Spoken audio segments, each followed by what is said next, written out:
In these next videos, we'll be walking through the configuration, priming, and calibration process for your H.E. Anderson injectors.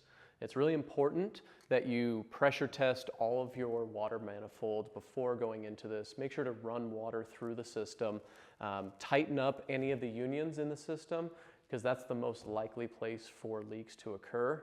So make sure everything's pressure tested at your expected water pressure. You should run this system anywhere between 40 and 80 psi at max. First thing we need to do is get compressed air into our pilot valve manifold. So we're going to use this air compressor that we have available here, and we're going to connect the air inlet with our hose here. We recommend running the pumpers at 5 psi over whatever your water pressure is set to. So the other things to note on this is we recommend having an air compressor that has a large capacity, something like this, and then the rule of thumb is you should have a compressor that's rated at least 1 CFM, cubic feet per minute, or about 30 liters per minute for each pump head. So if you have 7 injectors, like in this setup here, you need a compressor that's capable of at least 7 CFM. So now that we have our air compressor connected, we can set our regulator, and we're gonna open the shutoff valve here.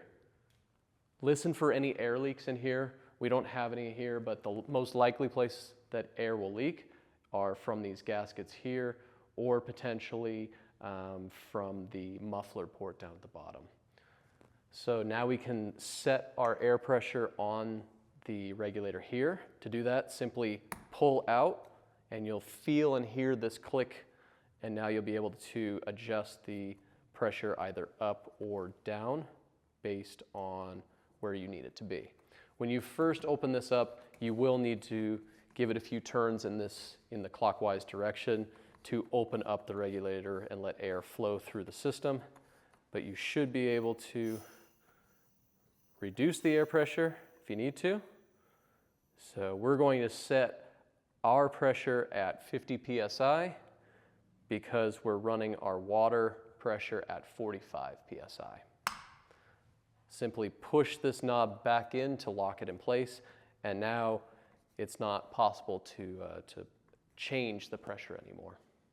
Now we're ready to start priming our pumps, but first we're going to need to do a few configuration items in the Growlink mobile app.